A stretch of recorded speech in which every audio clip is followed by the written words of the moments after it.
Welcome to another episode of Grassroot Basketball Academy. We're now on episode 35, and I just want to give a huge shout out to all the viewers that got a chance to tune in and watch the first highlights from the tournament number 3, and it's been a lot of editing to go through, so I didn't get a chance to put out a video every week because life got in the way. But I was really happy that I was able to put out an episode plus some highlights. I posted on our Facebook page, also on our Instagram as well. So stay tuned for videos coming out. Me and Elevate Grassroot Academy collaborated on a couple basketball camp. I missed out on a camp this week because I'm busy with life and just getting some stuff done that's been on the back burner. So after getting all of that done, I decided that last week of May I'm gonna focus on finish off being strong with touching base with a couple of the kids that we talked to in April. I heard back from one of the participants for a camp that we did, so I'm gonna try to reach out and talk with the young man on the 28th, I believe, just to get back into perspective what he's looking to grow into, because it's on us as the OG, older peeps that play basketball, to teach the next generation. So that's what I'm going to focus on, because I know the young man that I spoke with him at the second day of camp wants to develop, trying to finish up high school and grow, build a mindset, and continue with his sports, that because he loves playing basketball. So that goes without saying. It's like developing these kids are I would say one of my superpower. Natty is another guy that has been pretty good with helping kids one-on-one, because that's the thing. I don't think a group setting helps certain kids on an individual basis, but one-on-one, that kind of helps them work on certain things, some takeaways, some stuff they can work on at home. Just shooting around on the garage hoop or the driveway hoop helps you work on things that you'd use in a game. So hopefully I can touch base with the young man on Wednesday coming, play the last drop-in basketball for the spring, and hopefully I'll see more in the fall that I can help him develop his game some more. But yeah, that's what I'm gonna focus on. Huge shout out to my son middle school principal. He put on a camp. I wasn't able to throw Roman in that camp. I was hoping to, but what I figure I'll do when I'm back with training, that is to focus on developing both Roman and work on stuff that I've been putting off. So the team for June is to try to develop as much as I can myself and work on building Roman's game. Even some of the layups that I see him missing, it's just practice. He'll get better over time, and try to focus on spreading the word, so to speak, while you're training these kids. Because I was talking to my niece yesterday, and we got on the topic of what you learn in her school year, and I said there's always something to love and something to learn from, or learn to get better at. So one of the gems I dropped on her was be very observant to seeing the snake in the midst of everything. No matter how hard things get at times, there's always a lesson to be learned. Hopefully the lesson that you're learning don't cost you too much, but there's always a lesson to be learned. Because I remember being at a seminar years ago, And at the end of the seminar, this guy was promoting his book, which most people do. The question he asked at the end of the seminar, as long as it may be, I think it was like a 3 day seminar.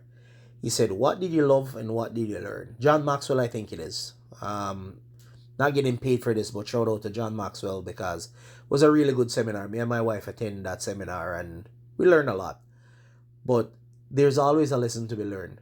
Even if it's going to cost you money, there's always something to be learned from stuff that you interact with. And I find with sports for me, it's almost like you're in your element when you're doing stuff like that. I feel as if I'm in my element when it comes down to basketball, even soccer, because I've coached soccer too. So it's one of those things where you find joy in what you're doing, so it doesn't become like a job. It becomes like something you're passionate about.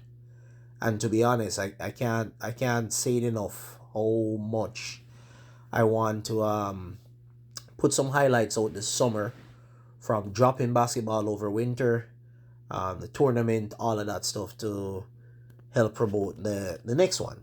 Just whenever the next one is, I'm just gonna try to promote it from now because it's like, and my audience here, if you know anybody that can support a upcoming tournament, because this would be my fourth one I'm gonna do next, I I need to figure out how to better get sponsors.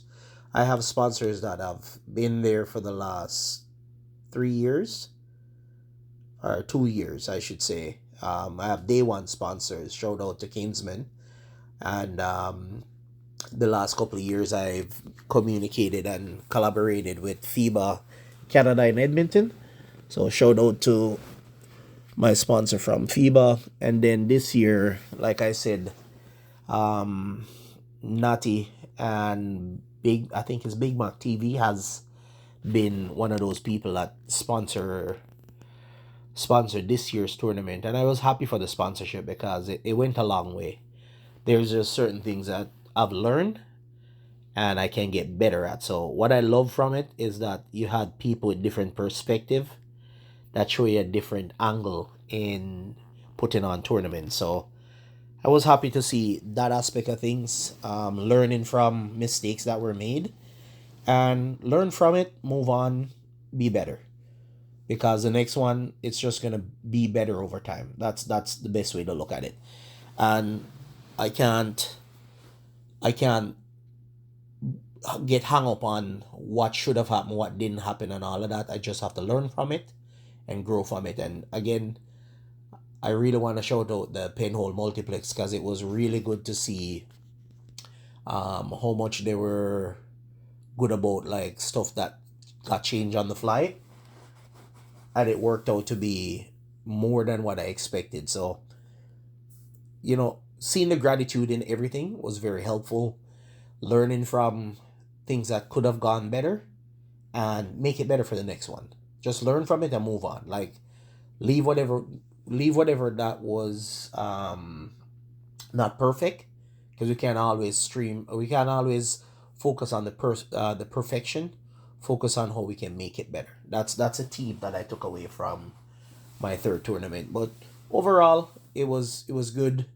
I'm gonna put some promotional video on the tournament as well and put out footage. I am in search of a good video editor. Instead of the free one, I think I want to try to get one of the ones that over time you learn how to edit better when you have a program that you invest some money into, so you can put out better quality video. Because some of the videos were dark, and I know it's an older camera, but it would be nicer if it was a clear cut video and it's not like you're squinting to look at what was going on. So this is another short snippet of Grassroot Basketball Academy podcast, and I just want to thank you guys for tuning in. Still waiting on some comments on a couple topics that I wanted to touch on. And another thing I wanted to ask the audience is, How do you guys find the playoffs? I know Knicks and Pacers are battling against each other. I know that the Timberwolves is playing against who are the Timberwolves playing against?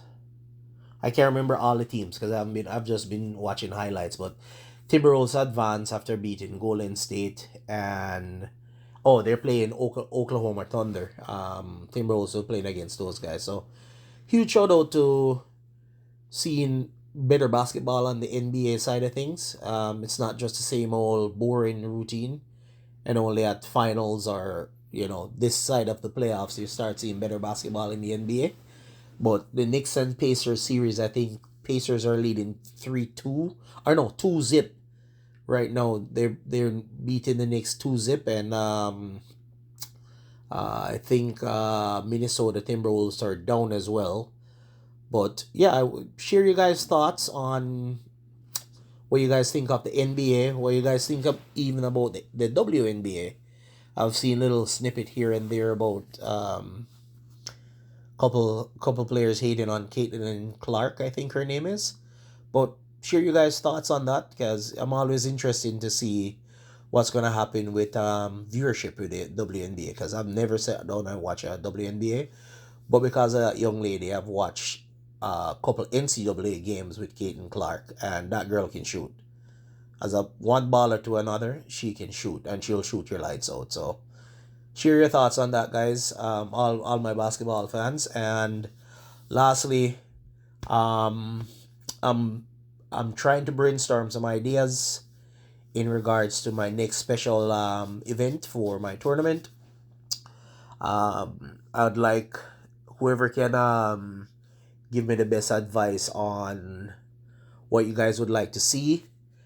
I'd appreciate that input. And also, what do you guys think about the Michael Beasley against Lance Stevenson um, Ball is Life one-on-one square off that's coming up? I think that's going to be a huge game for the summer as two ex-NBA player going against each other one-on-one. I think that would be like something to sit down and tune into. I know it's going to be a pay-per-view event. I'm not sure how you can get tickets for the pay-per-view event. I think you just have to go online. I think it's pretty explanatory there. But yeah, share your thoughts on that as well. So look forward to hear back from you guys with comments and feedbacks on stuff that I can implement in the upcoming tournament. And again, huge shout out to my sponsors for my third tournament. And thank you guys again for tuning in for a quick little snippet of a podcast here. And stay tuned for more info. Rollo out. Thank you.